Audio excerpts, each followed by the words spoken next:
Bonjour à tous, donc on est au round 3 de la journée. Merci beaucoup d'être là. Bon, round table numéro 2, mais troisième conférence de la journée. Donc on regrette l'absence de Emmanuel Todd et Florence Agel à cette conférence et on remercie chaleureusement Madame Révold d'avoir bien voulu participer à cette table ronde. Madame Révold, je rappelle, vous êtes représentant de la Commission européenne en France, professeur à Sciences Po et spécialisée notamment en questions énergétiques. Alors voilà comment, comme la précédente, avec une légère différence, la table ronde va se passer de la manière suivante. Donc Gauthier va faire une petite prise de parole initiale. Ensuite, il y aura un propos liminaire de nos deux participants. Merci également Gilles Legendre, je ne vous oublie pas d'avoir participé à cette conférence, nous a fait l'honneur d'être ici. Merci beaucoup. Ensuite, donc, il y aura 20-30 minutes d'interview et ensuite on passera directement aux questions de l'audience. Je vous souhaite à tous une excellente conférence.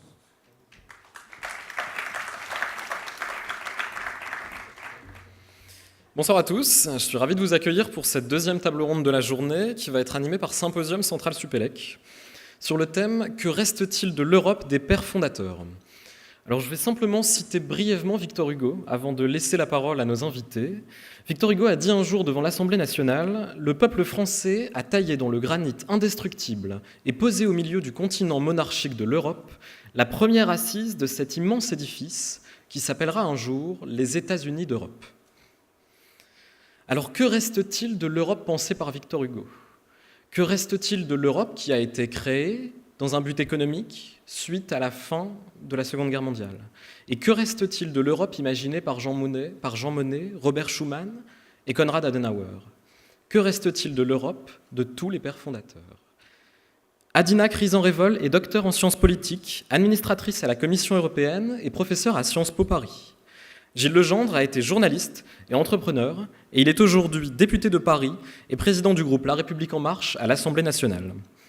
À deux, ils vont maintenant nous proposer leur vision de cette question. Que reste-t-il de l'Europe des pères fondateurs ? Je vous remercie de votre présence, à la fois sur scène et dans le public, et je vous souhaite à tous une excellente conférence. Merci beaucoup.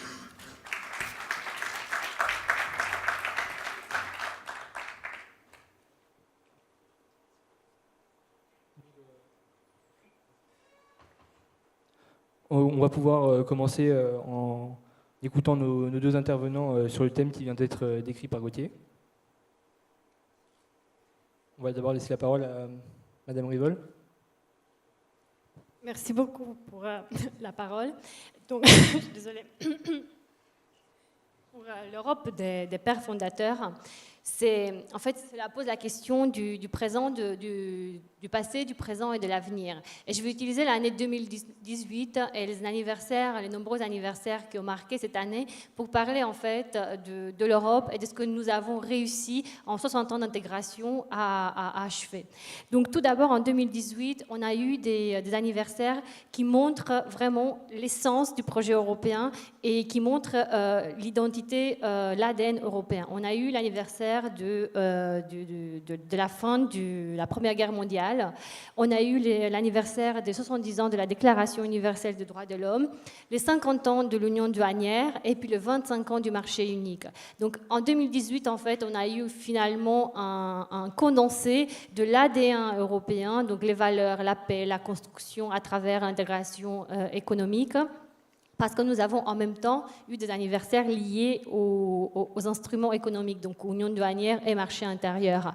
Et finalement, en 60 ans, nous avons réussi à construire un espace de paix, un espace de liberté, de sécurité et de justice, de l'Atlantique aux Carpates. Et nous avons aussi réussi, il faut ne pas l'oublier, à avoir un continent uni. Aujourd'hui, on ne parle plus d'Europe de l'Est, d'Europe de l'Ouest, comme on en parlait encore en 1989. Et ceci est très important lorsqu'on va parler du présent de l'Union européenne. Donc finalement, 60 ans, c'est jeune. L'Union européenne et le projet européen est jeune. 60 ans, c'est finalement même pas une génération. Par contre, comme il vient d'être rappelé, le projet européen, l'idée européenne est ancienne. Victor Hugo en parlait. Pour autant, même si l'Union européenne elle est jeune et l'idéal qu'elle porte, celui de la paix, a été récompensé par un prix Nobel de la paix, il est généralement partagé par tous les Européens qui prennent même la paix comme un projet acquis, comme quelque chose d'acquis. Pour autant, l'idée et puis l'image de l'Union européenne est assez écorchée, notamment par les différentes...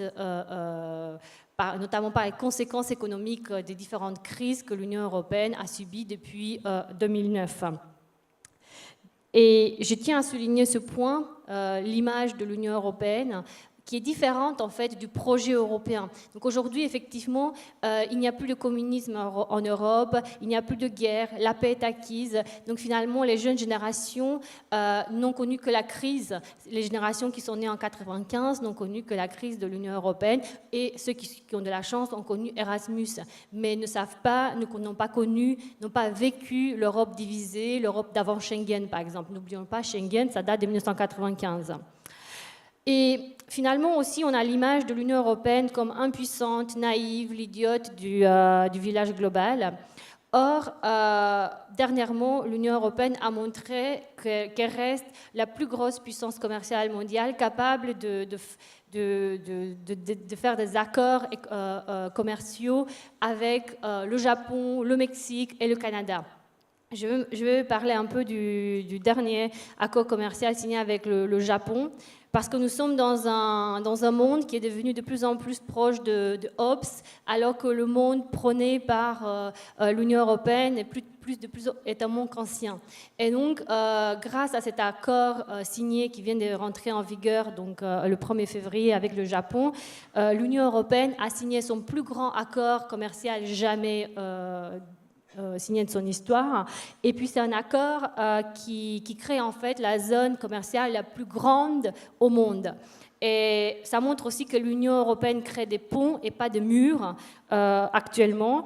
Et concrètement, ça veut dire que les entreprises européennes vont avoir un accès privilégié au marché japonais.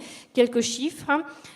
Donc les droits payés par les entreprises européennes vont être majoritairement supprimés, c'est 1 milliard d'euros par an. L'ouverture aux exportations agricoles, et ceci inquiète, l'ouverture du marché japonais aux exportations agricoles européennes inquiète beaucoup je peux vous dire les agriculteurs américains qui mettent la pression sur Donald Trump pour qu'il reprenne les négociations avec le Japon. Donc voilà tout ceci pour le Japon. Donc l'Union européenne et le Japon ont envoyé un signal fort au reste du monde pour dire que les deux grandes puissances mondiales envoient un signal commun d'une politique commerciale ouverte et équitable. Ensuite, sur le Canada, l'accord avec le Canada qui est rentré en vigueur de manière provisoire et qui a été beaucoup critiqué. Finalement, le bilan est positif. Les exportations ont progressé de 9% en moyenne vers le Canada, en France de 3%, donc il reste encore beaucoup de marge d'amélioration. Et puis l'Union européenne a aussi obtenu du Canada l'ouverture de marchés publics aux opérateurs de l'Union européenne, et ceci même au niveau sous-fédéral. Donc, tous ces accords montrent que l'Union européenne n'est pas l'idiote du village global et qu'elle sait très bien utiliser sa force. Et quelle est sa plus grosse force? Finalement, c'est son marché, le premier marché mondial, 500 millions d'habitants, 22% du PIB mondial, premier importateur de biens au monde. Donc, et finalement, l'Europe d'aujourd'hui, c'est toujours les autres qui en parlent le mieux. On peut regarder les tweets de Donald Trump comme comme une des meilleures exemplifications. Voilà. Ensuite, quid de l'avenir? Il y a 3 défis quand même qui transcendent l'espace national, et ce sont des défis générationnels, et la réponse doit être transeuropéenne et même mondiale. Il y a le changement climatique, l'intelligence artificielle et puis le défi migratoire. Sur le premier, sur le changement climatique, l'Union européenne a porté une ambition très forte à la COP21, à l'accord de Paris, un leadership important. Elle a aussi mobilisé de l'argent. Maintenant, il reste l'implémentation, leur mise en œuvre. Mais l'Union européenne est une puissance verte, est une puissance qui s'engage justement pour être le leader mondial de la transition énergétique. Par contre, une action multilatérale est nécessaire parce que l'Union européenne, à elle seule, ne peut pas assurer la transition énergétique de la planète. Aujourd'hui, 11% des émissions de carbone proviennent de l'Union européenne. En 2030, ce sera 4%. Voilà. Pour la question migratoire, l'immigration, ce n'est pas un phénomène récent. Il y a 25 ans, 30 ans, on parlait encore de l'Europe de l'Est, des dissidents politiques qui voulaient fuir vers l'Europe de l'Ouest lorsque le rideau de fer existait encore. Et moi, je suis née de l'autre côté du rideau de fer. Et je suis née en Roumanie, il y a beaucoup de Roumains dissidents, Sioran, Ionesco, qui justement fuient les communistes pour s'installer, ont été accueillis en France. Donc, au niveau européen, le droit d'asile est une valeur fondamentale et restera une valeur fondamentale. Ça fait partie de l'ADN européen. Et puis, l'Union européenne a aussi montré qu'elle peut agir unie lorsqu'elle a mis en place, elle a renforcé en fait sa capacité à contrôler les frontières extérieures, avec l'objectif de 10 000 gardes frontières après 2020. Et aussi des opérations lancées en Méditerranée justement pour éviter que les gens se noient et pour démanteler aussi les réseaux. Donc, tous ces exemples, tous ces défis montrent que nous avons besoin d'une Europe forte et unie. Et il y a la question de la souveraineté européenne qui se pose. La souveraineté européenne ne veut pas dire que c'est une souveraineté qui remplace la souveraineté nationale. Ça veut dire qu'unis, nous sommes plus forts. Un exemple du passé récent, c'est Galileo. Aucune nation européenne aurait pu envoyer 26 satellites. Donc, c'est vraiment un exemple européen. C'est l'action européenne qui a permis à l'Union européenne d'aller justement dans cette direction-là. Ensuite, bien sûr, il se pose la question de la politique industrielle. Et aujourd'hui, et en même temps de l'autonomie stratégique de l'Union européenne. Aujourd'hui, je suis ravie de l'accord qui a été conclu entre le Parlement et le Conseil pour la mise en place du Fonds européen de défense après 2021, doté donc d'un budget proposé par la Commission de 13 milliards d'euros, qui posera le base d'une industrie de défense européenne, mais en même temps renforcera l'autonomie stratégique de l'Union européenne dans des domaines tels que l'intelligence artificielle, les drones, les logiciels cryptés. Donc, ce sera vraiment un pas en avant, un important pas en avant pour l'Union européenne et pour la souveraineté européenne. Et puis, dernier point, et avec ceci je finis, le rôle international de l'euro. L'euro est jeune. L'euro est aujourd'hui la deuxième monnaie de change au monde. L'euro a seulement 20 ans. Aujourd'hui, l'ambition de l'Union européenne, c'est de porter davantage l'euro dans les échanges internationaux.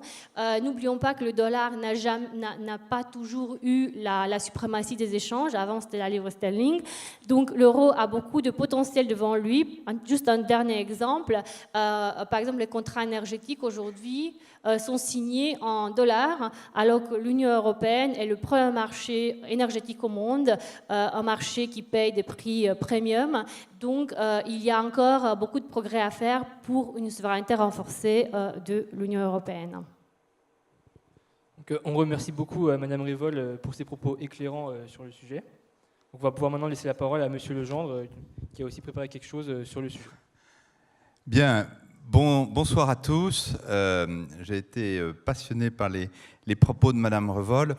Vous me pardonnerez si je suis peut-être un tout petit peu plus politique, mais on ne se change pas. Et finalement, c'est probablement la répartition des rôles qui nous était assignée lorsque les organisateurs de ce débat nous ont invités. Que reste-t-il de l'Europe des pères fondateurs? 2 phrases, 2 citations pour camper ce débat.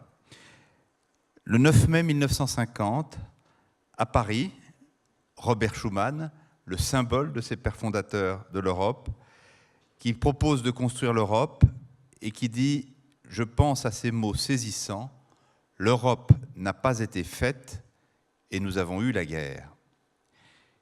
Quelques années plus tard, le 18 novembre 2018, c'est-à-dire il y a 3 mois, Emmanuel Macron, président de la République, souligne devant le Bundestag la nouvelle responsabilité franco-allemande pour que l'Europe puisse jouer son rôle dans le monde, c'est-à-dire ne pas le laisser glisser dans le chaos et l'accompagner sur le chemin de la paix. À 70 ans d'intervalle, quasiment, 2 citations d'un fondateur de l'Europe et d'un refondateur de l'Europe. Entre les deux, une histoire brillante de l'Union européenne. Et moi, je ne suis pas de ceux qui, sous prétexte que l'Europe, aujourd'hui, est en crise, passent par perte et profit les énormes acquis que la construction européenne a permis d'obtenir et qui, finalement, ont été très bien résumés par Madame Revol. Néanmoins, nous sommes aujourd'hui à un moment charnière qui, précisément, permet de parler de refondation, de nécessaire refondation de l'Europe.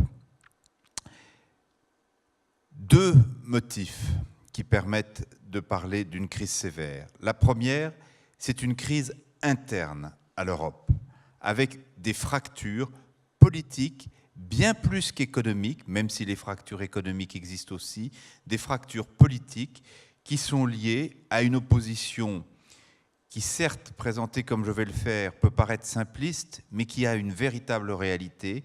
D'un côté, des pays qui sont animés aujourd'hui de pulsions nationalistes de plus en plus assumées et qui sont à l'évidence une menace pour l'Europe, opposés à des pays de plus en plus rares qui, eux, essayent de défendre une vision progressiste de l'Europe. Et la France compte parmi ces derniers pays. Cette division de l'Europe a vu sa manifestation la plus évidente et la plus claire dans le Brexit. Certes, le Royaume-Uni n'était pas le partenaire le plus engagé de l'Union européenne, mais qu'auriez-vous dit il y a 4-5 ans si on vous avait dit dans 5 ans, le Royaume-Uni quittera l'Union européenne? Vous seriez tous partis d'un énorme éclat de rire en disant « mais attendez, vous êtes dingue ». Jamais. Certes, c'est un partenaire exigeant, encombrant, emmerdant si vous étiez impoli. Certes, il n'est pas dans l'euro, mais enfin, l'Europe sans les Royaumes-Unis, c'est inimaginable. L'inimaginable est en train de se produire. La deuxième menace de l'Europe, et c'est pour ça que la citation du président de la République disant que sa mission est aussi de ne pas laisser le monde glisser dans le chaos et l'accompagner dans le chemin de la paix, c'est que précisément l'Europe, aujourd'hui, vit dans un monde de grands dangers et de grands dangers politiques qui se traduisent évidemment par les mêmes pulsions nationalistes qui animent d'autres pays que les pays européens, mais qui se manifestent aussi dans le fait que l'Europe évolue dans un monde qui est en train de perdre ses repères. De manière savante, on dit c'est la fin du multilatéralisme. Multilatéralisme qui représente un gain politique au niveau de la planète à peu près simultané dans le temps à ce qu'a été la construction européenne juste après la guerre. Les grands progrès le multilatéralisme naît entre les 2 guerres, à la suite de la Première Guerre mondiale, connaît un échec cuisant avec la Seconde Guerre mondiale et connaît son véritable essor à la suite de la Seconde Guerre mondiale, avec évidemment la création de l'ONU moderne et qui, malgré toutes ses imperfections, permet d'emmener le monde sur un chemin de la paix et sur la résolution collective des problèmes qu'il a affrontés, dans le domaine commercial, par exemple, dans le domaine militaire, dans le domaine des migrations, dans le domaine politique. L'ONU a été un amortisseur des crises. Aujourd'hui, le multilatéralisme est menacé. Il est menacé pas par l'Europe, mais par d'autres pays, au premier rang desquels le plus puissant d'entre eux, les États-Unis, dans une posture assumée de détachement par rapport aux théories du multilatéralisme, et d'autres pays qui étaient des acteurs faibles du concert des nations et qui sont devenus des pays forts du concert des nations. Je peux parler évidemment de toute l'émergence asiatique, au premier rang desquelles la Chine. Et donc l'Europe doit gérer deux crises, sa crise interne et la crise du monde. Et les deux doivent être affrontés en même temps. Il n'y aura pas de résolution de la crise du monde sans une Europe qui a elle-même résolu ses propres difficultés, ses propres divisions. Alors, pourquoi en est-on là? Je reste maintenant sur le sujet strictement européen. Certes, le projet initial des pères fondateurs était un projet essentiellement politique au départ, de créer la paix et de l'installer durablement. De ce point de vue-là, le projet a magnifiquement réussi. Il s'accompagnait d'un second postulat qui était posé très tôt, mais qui a connu ses développements principaux à partir des années 90, qui était de dire « nous allons unir le continent par l'économie, et parce que nous aurons réussi l'union du continent par l'économie, l'union politique sera donnée de surcroît ». Alors, on a réussi l'union économique du continent, incontestablement, Madame Revol l'a rappelé de façon très précise, dans tous les domaines. L'exemple le plus éclatant étant évidemment la création de l'euro il y a 20 ans, mais toutes les politiques industrielles communes, Airbus, le spatial, la mise en place de politiques commerciales très intégrées, assez rudes, assez contraignantes pour les pays. La France en sait quelque chose. Nous en avons eu encore un exemple récent lorsque la Commission a décidé de bloquer la fusion Siemens-Alstom. Mais l'intégration économique est incontestablement réussie et avec des facteurs d'élévation de la puissance économique de l'Europe et des niveaux de vie de chacun des pays qui sont incontestables. Malheureusement, le deuxième postulat, c'est-à-dire l'union économique apportera l'union politique, a échoué. A totalement échoué. Et parce qu'il a échoué, il a fini par menacer la solidité de l'intégration économique. Et là, c'est évidemment la crise 2008. C'est-à-dire qu'un choc systémique venu de l'extérieur de l'Europe, mais qui arrive sur un édifice européen insuffisamment solide et qui menace de le faire exploser. Et on évite de justesse de le faire exploser. De cette crise de 2008, citée également par Madame Revol, nous ne sommes jamais vraiment sortis. Nous avons évité la catastrophe, nous avons évité l'embrasement, nous avons trouvé les bonnes solutions et la France n'a pas été la dernière actrice à être promoteur de ces solutions. Mais depuis, l'Europe s'enfonce dans une crise majeure qui se traduit par un accroissement des divergences économiques au sein de la zone euro, divergences fiscales entre les pays à forte fiscalité et les paradis fiscaux, et divergences sociales persistantes, maintenues, créant ces divergences et cette incapacité à sortir de la crise, un rejet politique des citoyens croissant, montant, se traduisant par une contestation de l'Europe et la prise en otage du projet européen et de l'Union européenne dans les différents débats politiques internes de chaque pays. Aujourd'hui, donc l'exemple le plus manifeste en France étant en 2005 le référendum européen, qui est antérieur à la crise, mais depuis la crise, les choses n'ont fait que s'aggraver. Le moment que nous vivons est crucial. Si nous ne sommes pas capables de stopper le toboggan sur lequel l'Europe est lancée, nous allons au-devant de très grands dangers. Il faut 70 ans pour asseoir la paix en Europe.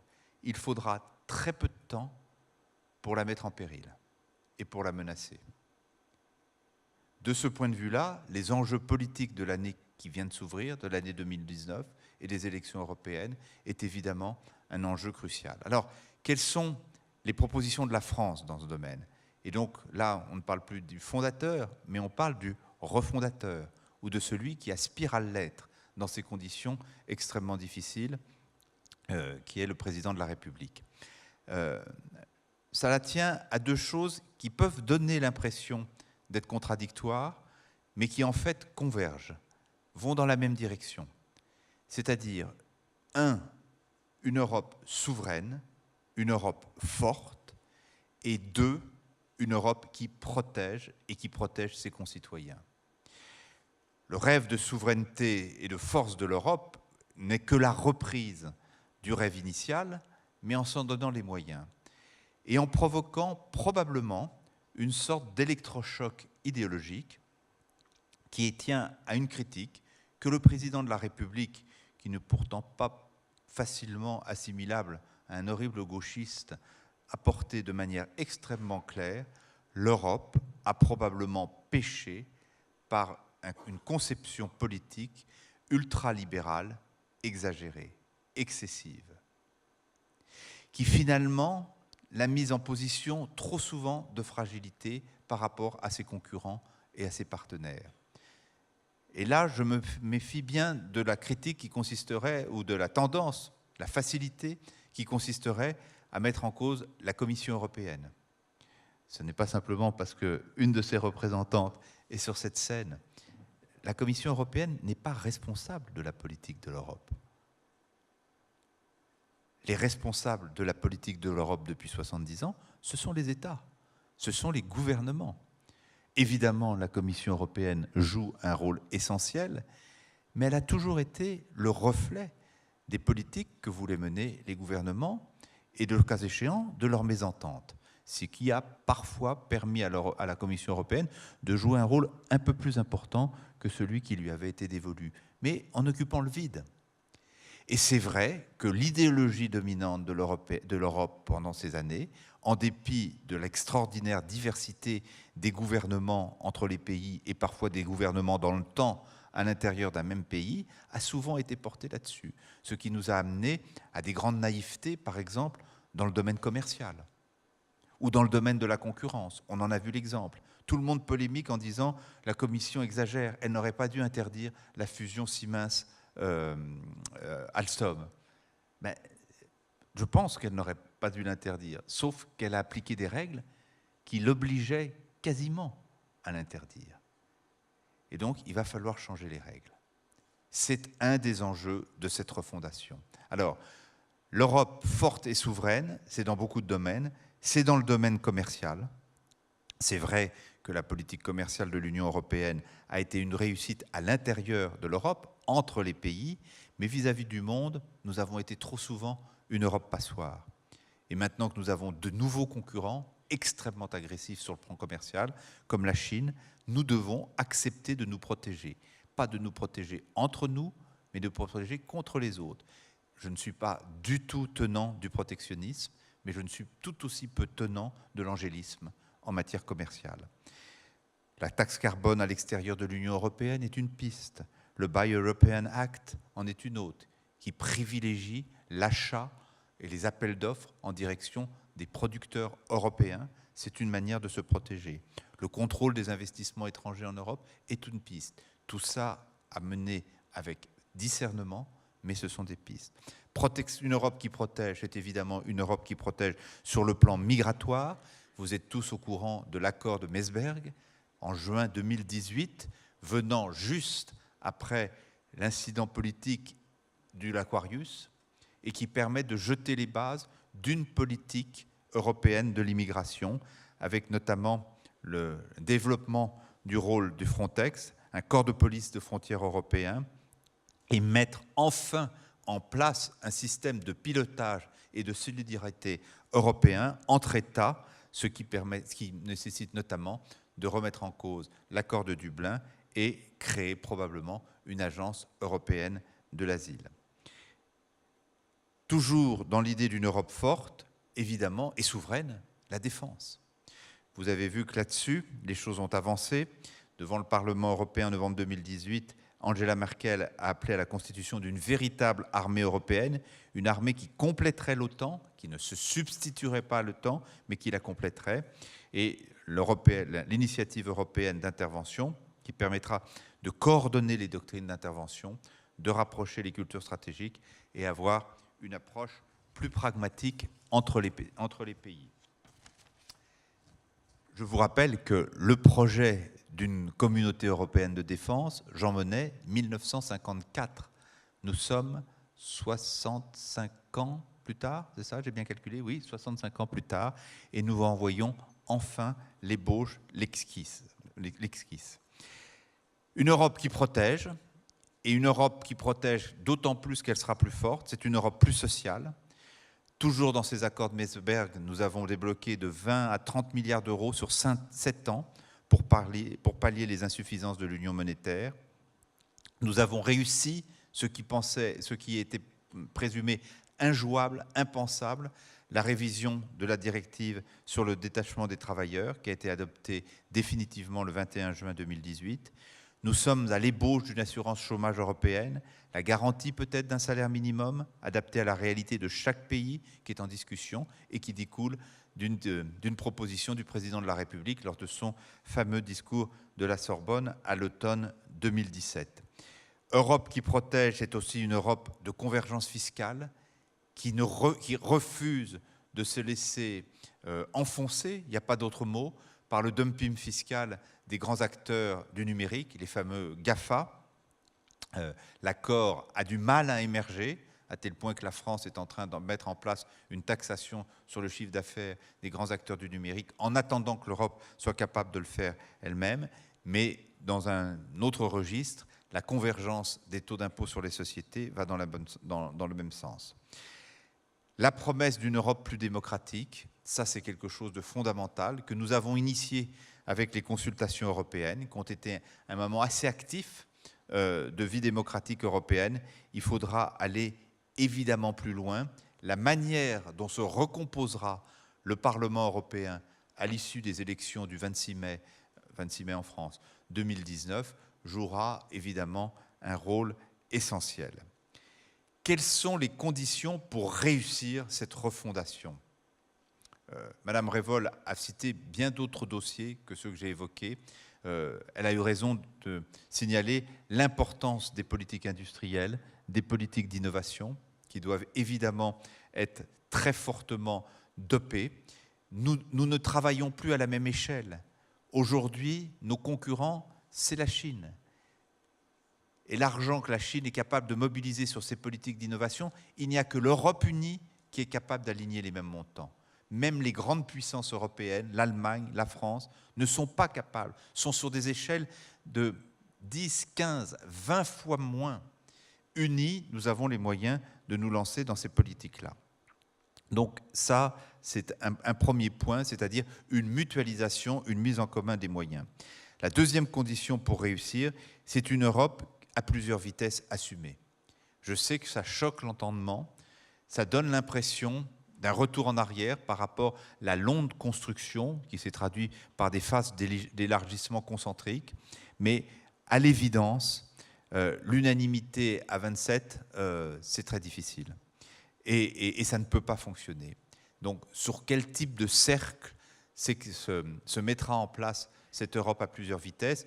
On a évidemment une tentation naturelle à considérer que la zone euro est le cercle le plus étroit et il a beaucoup de travail à faire pour travailler à son intégration, travailler à son harmonisation, travailler à l'harmonisation de son pilotage politique. Il y aura aussi d'autres cercles à imaginer.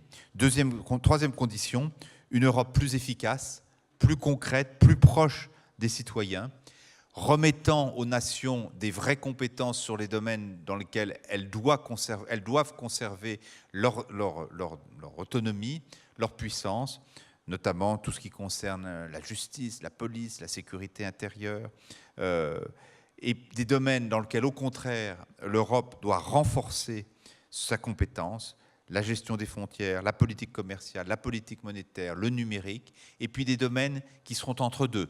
Je pense notamment à un domaine qui vous intéresse particulièrement, vous ici, à HEC, qui est tout le domaine de l'éducation, où évidemment les nations conservent un rôle prééminent, notamment pour les premières années d'éducation des jeunes, des enfants, des collégiens, des lycéens, et où très vite la question de l'internationalisation de l'éducation au sein de l'Europe devient prééminent dès qu'on passe vers les cycles supérieurs. Et puis, troisième condition, qui alors là est une condition constante depuis la création de l'Union européenne, depuis les pères fondateurs, et qui s'imposera avec la même force pour les pères refondateurs, c'est évidemment le renforcement du couple franco-allemand. Et qui, de ce point de vue-là, doit se réinventer. On voit bien que c'est une condition nécessaire de la refondation de l'Europe, mais pas forcément sur les mêmes bases que celles qui ont prévalu jusqu'à présent. Il y avait une sorte d'exclusivité du couple qui a bien fonctionné, qui a produit le meilleur, qui a permis les résolutions de crise. Mais on voit bien qu'aujourd'hui, cette exclusivité du couple est contestée. Le couple doit être moteur, il ne doit plus être exclusif. Ça doit être un couple accueillant, ouvert sur les autres nations, capable d'animer le concert européen et certainement pas de le monopoliser. Alors, je ne dis pas qu'il le monopolisait, mais il y avait tout de même une tendance qui explique d'ailleurs une grande partie des révoltes ou des rejets de l'Europe par un certain nombre de pays qui se sont considérés trop négligés par les pays fondateurs, les pays leaders, au premier rang desquels la France et l'Allemagne.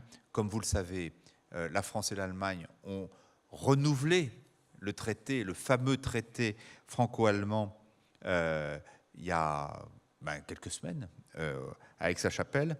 Le traité a plus été connu par les informations totalement délirantes auxquelles il a donné lieu que par la réalité de son contenu, mais c'est une étape supplémentaire vers la relance du couple franco-allemand. Pour conclure, je voudrais partager avec vous une conviction. L'Europe, c'est beaucoup de techniques et il n'y a pas lieu de s'en formaliser. Les personnes qui critiquent l'Europe au nom d'une tentation, d'une dérive technocratique ou d'une dérive technique alimentent de façon injustifiée le populisme. C'est parce que l'Europe a été portée par des gens de très grande qualité et de très grande qualité technique et expertise qu'on a pu obtenir les résultats qu'on a obtenus. Mais c'est vrai qu'aujourd'hui, nous sommes face à un enjeu qui est essentiellement politique. Techniquement, nous savons ce qu'il faut faire. Malheureusement, nous n'avons plus les peuples qui soutiennent cet élan. Nous n'avons plus la force des peuples et du soutien des peuples qui soutiennent cet élan. Et si nous ne sommes pas capables de retrouver cette adhésion du peuple, des peuples, cette adhésion de la population, le système va péricliter. Vous allez peut-être me trouver exagérément sombre, mais c'est une conviction absolument profonde.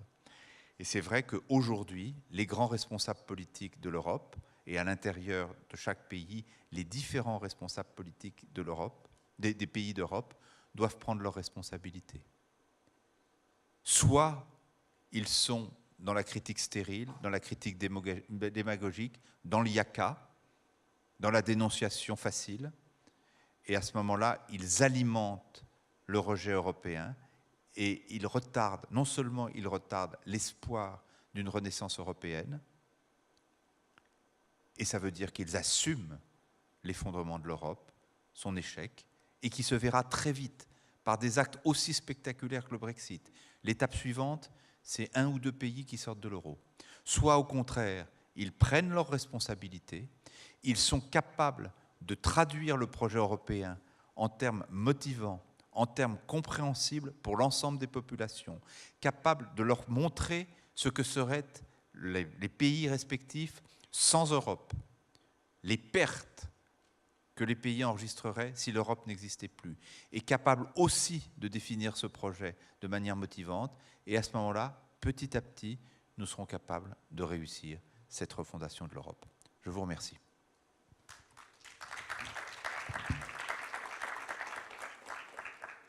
Nous remercions M. Legendre pour son discours sur la refondation de l'Europe. Et maintenant, pour augmenter le dynamisme de la conférence, nous vous proposons directement de passer aux questions du public.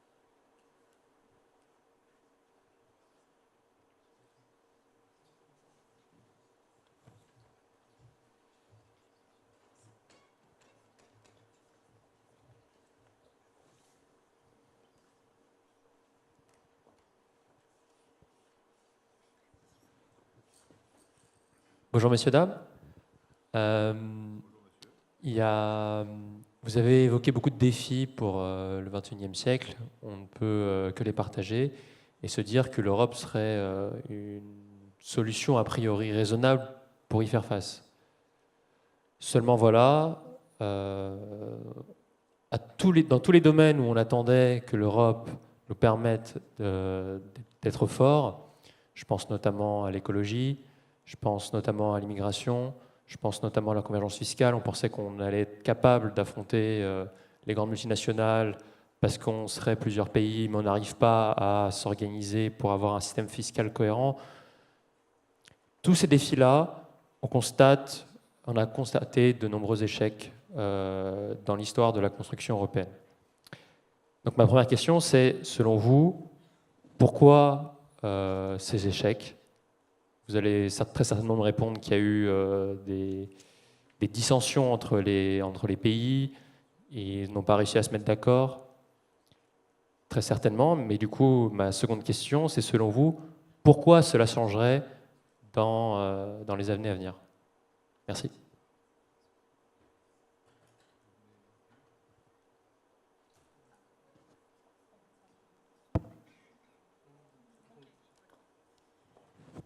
Oui, en ce qui concerne vous avez mentionné 3 types d'échecs, donc en matière fiscale, pour la transition énergétique et pour la politique de recherche.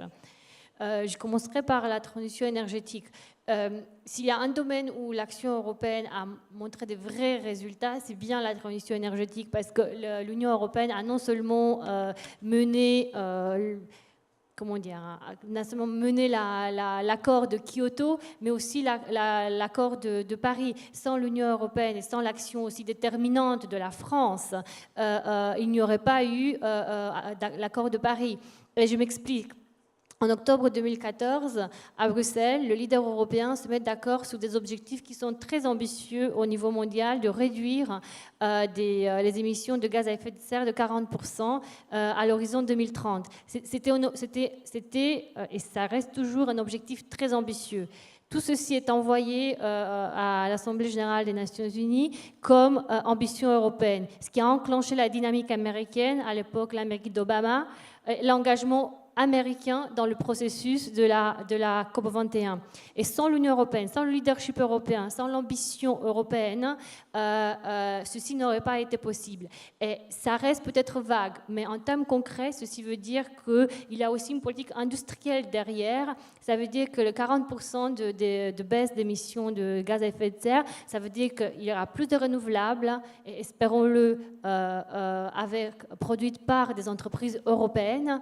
Il y aura une augmentation de l'efficacité énergétique. Il y aura un changement de nos modes de vie dans les villes. Une directive européenne vient de passer sur l'électromobilité. À l'horizon 2025, tous les immeubles doivent être équipés d'une prise pour que vous puissiez avoir accès à une prise pour charger votre future voiture électrique. Ceci montre l'Europe des réalisations concrètes, l'Europe qui aujourd'hui vous apporte des solutions pour demain. Ensuite, pour la transition énergétique, encore quelque chose de très concret. Le budget européen, donc, qui est vraiment le symbole de la solidarité européenne, a financé un projet emblématique entre la France et l'Espagne pour financer finalement, pour réaliser la transition énergétique européenne. Il s'agit d'un projet qui est non seulement important d'un point de vue énergétique, mais aussi industriel, parce qu'il met les bases d'une technologie unique au monde qui peut être duplicable ailleurs. C'est un projet qui traverse le golfe de Gascogne, qui est le golfe, les ingénieurs de la salle connaissent sûrement, qui est le golfe le plus profond au monde, qui est un golfe qui pose des questions très difficiles parce que l'activité sismique est très importante. Donc, encore une fois, c'est le leadership industriel européen qui est développé à travers l'action européenne. L'Union européenne a donné 600 millions d'euros sur un coût total de 2 milliards d'euros. Donc finalement, la transition énergétique, c'est quelque chose qui est porté par l'Union européenne et avec la solidarité européenne, le leadership européen. Encore une fois, en ce qui concerne la France, le président de la Commission européenne, lorsqu'il est arrivé en 2014, le président Juncker, a fait le constat d'un manque d'investissement dans l'économie réelle. Il a créé le fameux plan Juncker. Aujourd'hui, la France est le pays qui bénéficie le plus en termes de volume, 60 milliards d'euros qui ont été investis en plus dans l'économie réelle, et notamment dans tout ce qui est renouvelable, efficacité énergétique des bâtiments, des logements sociaux. Donc ça, c'est juste pour la transition énergétique, ce n'est pas un échec. S'il y a un domaine où l'action européenne est un succès, c'est bien la transition énergétique. Bien sûr, encore plein de choses restent à faire parce que tous les États membres ne sont pas, par exemple, je prends les objectifs que tout le monde connaît pour le 2020, tous les États membres n'ont pas atteint leurs objectifs à l'horizon 2020. Mais l'Union européenne les atteint parce que l'Union européenne ne se résume pas à un État membre, à plusieurs États membres. L'Union européenne, c'est encore 28 États membres et au niveau de l'Union européenne, les objectifs ont été atteints. Ensuite, en matière fiscale, comme aujourd'hui, vous l'avez bien dit, Monsieur Legendre, il y a des règles qui s'appliquent, c'est-à-dire que c'est l'unanimité au niveau du Conseil des ministres. La Commission européenne que je représente a fait son travail, a fait des propositions justement notamment pour une taxation du numérique, mais il se trouve, comme Monsieur Legendre vient de le rappeler, les discussions sont bloquées au niveau du Conseil. Encore une fois, c'est l'unanimité qui prévaut, ce sont les règles actuelles dans ce domaine.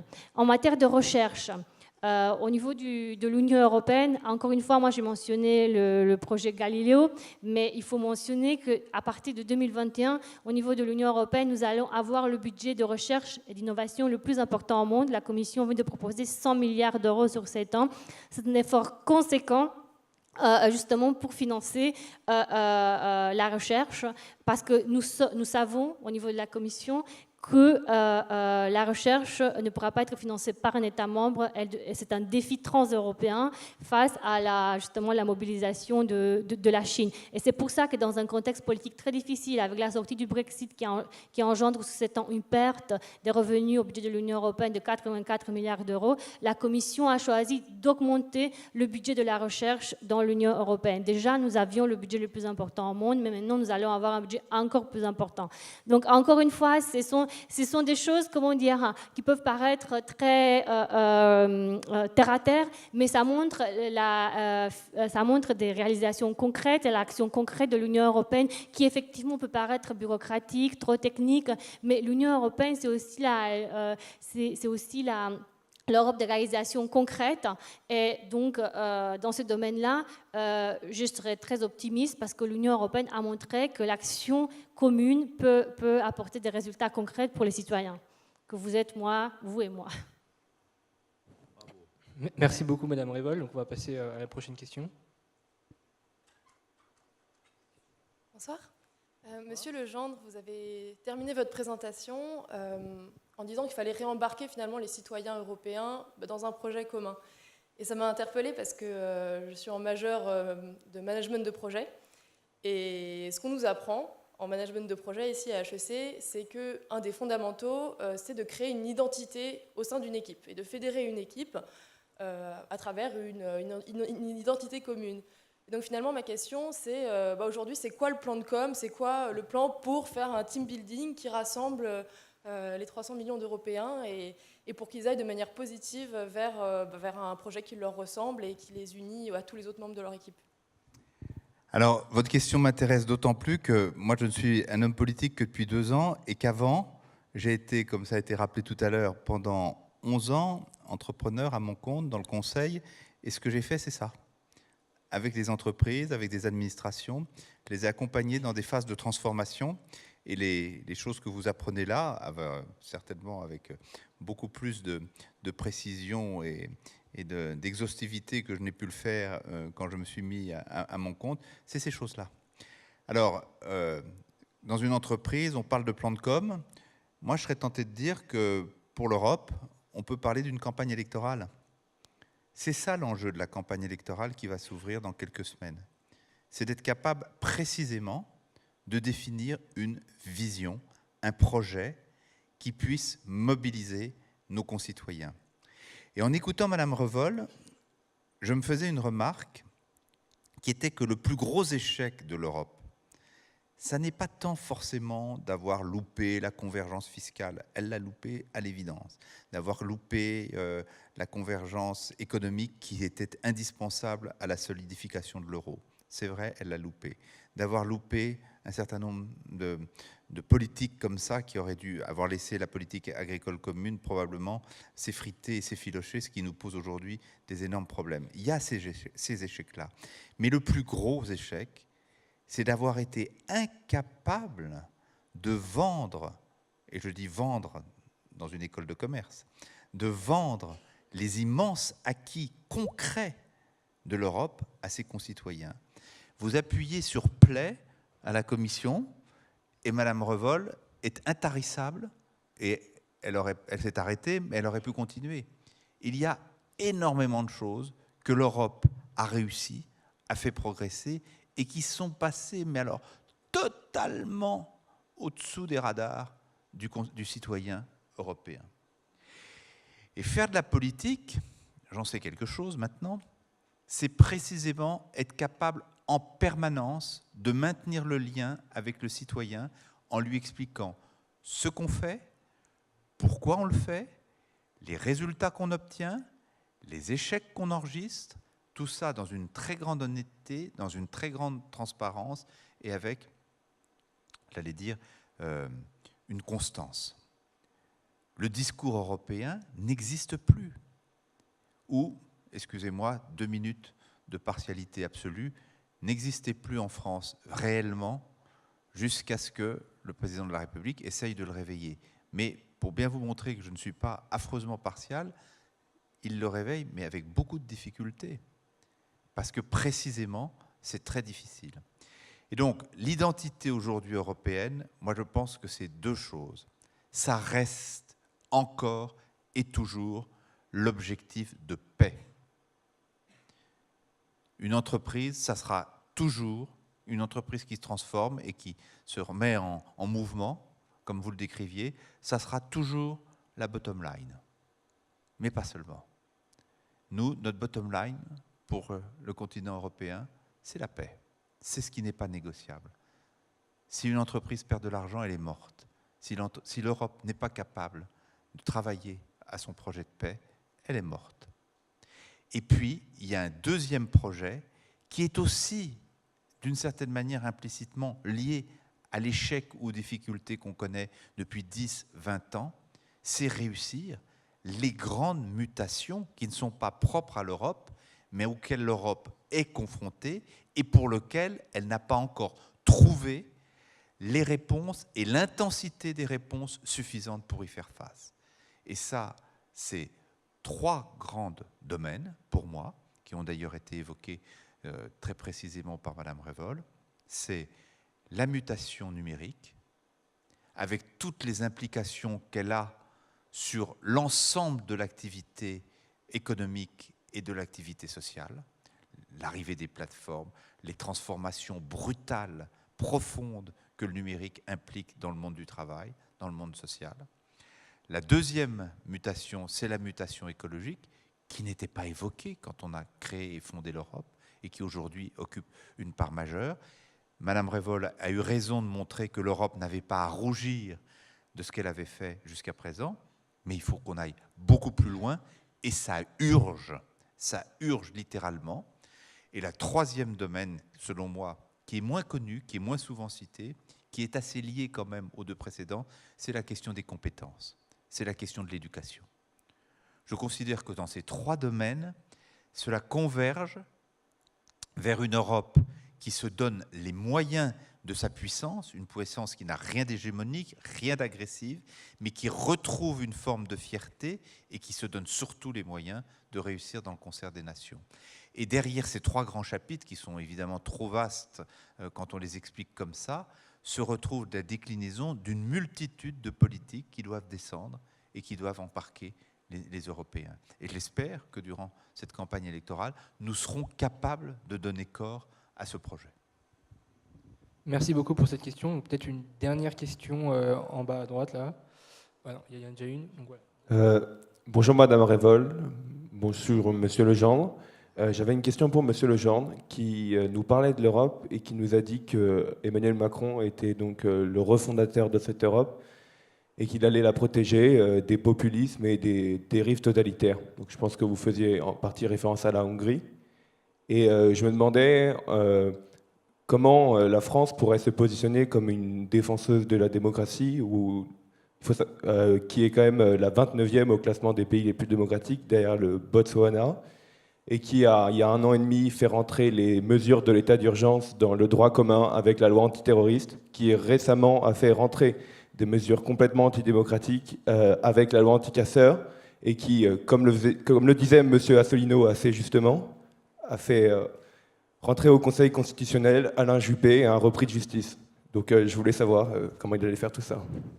Bon, alors là, on est dans de la polémique politique, mais ça ne m'étonne pas et ça ne me gêne pas. On est là pour parler d'Europe. Moi, je veux bien qu'on parle de la politique française. Aujourd'hui, nous avons en matière de sécurité des enjeux redoutables à relever. Le premier enjeu, c'est le terrorisme. Et la loi que nous avons votée sur la loi sécurité intérieure et lutte contre le terrorisme visait absolument à nous donner les moyens de lutter contre le terrorisme en sortant d'une situation qui était à l'évidence problématique et qui ne pouvait être que provisoire, qui était l'état d'urgence. Et en aucun cas, cette loi sur la sécurité intérieure est attentatoire aux libertés publiques, en tout cas aux libertés publiques de ceux qui en aucun cas ne menacent la sécurité du pays. La loi anticasseurs, qui n'est pas encore votée, mais qui sera votée, et qui est une loi qui encadre totalement, de façon extrêmement stricte, les restrictions au droit à manifester. Ça ne vise que les personnes qui ont vocation à semer la violence, à créer le trouble dans les manifestations. C'est donc une loi qui protège les manifestations et qui protège le droit à manifester. Parce que je vous jure que si ce qui se passe depuis un peu plus de 2 mois, tous les samedis dans les manifestations, perdure et devient le lot commun des manifestations, il n'y aura plus beaucoup de manifestations. Donc, on peut avoir toujours une vision un peu biaisée des choses. Quant à M. Juppé, alors je ne vois vraiment pas le rapport avec la choucroute, mais je dois faire preuve de naïveté. En quoi l'entrée de M. Juppé au Conseil constitutionnel serait une atteinte à la démocratie et au fonctionnement démocratique? Ça, enfin, oui, redonnez peut-être, parce que je comprends bien les polémiques liées aux 2 premiers points. Sur le 3e, honnêtement, je ne le saisis pas. Alors le 3e point, vous n'étiez pas là. En fait, M. Asselineau expliquait que la Pologne avait subi de nombreuses critiques sur la façon dont elle avait géré son Conseil constitutionnel. Et je trouve qu'en France, enfin personnellement, c'était une assez mauvaise idée de nommer une personne comme ça dans des postes aussi importants qui justement vont décider de l'avenir de notre pays. Et surtout de la façon dont les vouloir... Qu'est-ce que vous mettez sous le terme « une personne comme ça » ? Une personne qui a été reconnue qui a trahi la confiance des Français. En quoi il a trahi la confiance des Français ? Il a été condamné pour l'affaire des emplois fictifs de la mairie de Paris. Est-ce qu'il a purgé sa peine ? Oui, je suis d'accord. Mais oui. Très bonne remarque. Est-ce que vous connaissez dans les pays démocratiques précisément un des principes fondamentaux du droit qui fait qu'un individu qui a purgé sa peine est lavé définitivement et retrouve ses droits intégraux et civiques et intégraux? Oui. On s'éloigne du sujet européen. Non, on s'éloigne un peu du sujet reconnaissez-le. Mais enfin, c'était bien qu'on ait une petite page de polémique. Non, mais je disais ça parce que Emmanuel Macron parlait beaucoup d'exemplarité en politique et c'était un assez mauvais exemple. Bon. Donc, voilà, allez, je ne vous convaincrai pas là-dessus. Il y a pas de chance. Sur la question de la refondation européenne, j'espère quand même vous avoir convaincu parce qu'aujourd'hui, franchement, parmi les leaders européens, celui qui tient le discours probablement le plus achevé, le plus construit sur la refondation de l'Europe, c'est lui. C'est lui. C'est lui. C'est-à-dire lui. C'est le président de la République. Ah oui, d'accord. Okay. Et je vais même vous dire, c'est lui qui a pris le risque maximal, car il n'a pas attendu d'être président de la République pour le faire, il l'a fait dès la campagne, dans un pays qui, à l'écrasante majorité, était hostile à l'Europe au moment où ça a eu lieu. Et donc, il savait qu'il jouait extrêmement gros en jouant cette carte-là et en prenant ce parti pro-européen. Il a pris son risque, et donc ça, vous ne pouvez pas le lui retirer. Ensuite, ce qui s'est passé après, le discours à la Sorbonne, le discours d'Athènes, le discours devant le Parlement européen, sont, allez dire, l'élaboration, la construction d'une doctrine de refondation.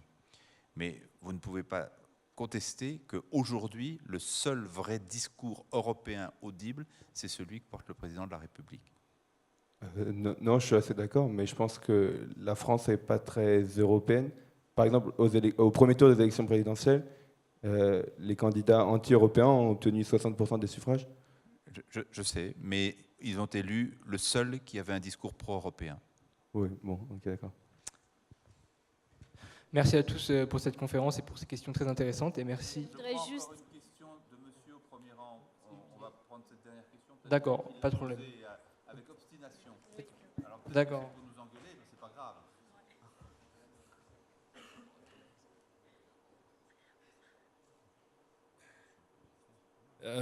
Plutôt au contraire, pour vous féliciter par rapport au diagnostic. Et donc vous avez mentionné trois chantiers en cours, le numérique, le chantier écologique et le chantier de l'éducation. Et si on regarde aujourd'hui dans les pays progressistes en Europe ou nationalistes, au final on trouve un mécontentement de la population qui vient et qui divise deux parties de la population. Une partie qui est généralement éduquée et qui vit dans les villes, une partie qui est laissée derrière, qui généralement vit plus en campagne et qui est moins éduquée. Et quand on parlait, donc ça c'était la question précédente, du projet européen et des mutations qui sont en cours sur ces trois axes, quelle est la place de l'Europe par rapport à la mutation numérique et notamment par rapport à celle de l'éducation, et de faire en sorte que les gens qui se sentent laissés derrière puissent revenir et recoller les wagons. Si vous pouviez nous donner un petit peu le carnet de route et quel est au niveau de l'Europe, comment on va pouvoir construire ce projet-là et de faire en sorte de réunir en gros ces deux parties de la population. Donner quelques éléments de réponse. Il existe dans l'Union européenne depuis 1957 le Fonds social européen, qui est peu connu, mais qui existe depuis 1957. Une autre chose très concrète, le Fonds social fournit au Restaurant du Cœur, en France, au Resto du Cœur, un repas sur 4. Les fonds de cohésion de l'Union européenne, justement, un des axes des fonds de cohésion, c'est la cohésion régionale et c'est la cohésion infrarégionale. Donc c'est la cohésion des villes, des campagnes, des territoires de l'Union européenne. Depuis, la France, au titre des 7 dernières années, a bénéficié de 27 milliards d'euros. Et puis, si je m'éloigne un peu à l'Est, ces pays, justement, ont beaucoup bénéficié des fonds de cohésion. Et dans la nouvelle proposition de budget pour l'après 2021, le budget proposé par la Commission diminue beaucoup. Et pourquoi ?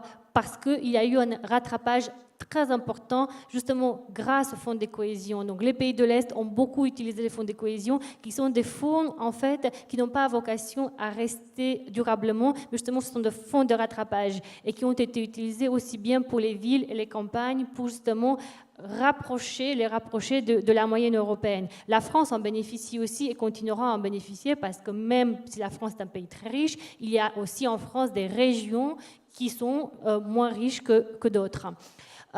Et puis, vous mentionnez l'éducation.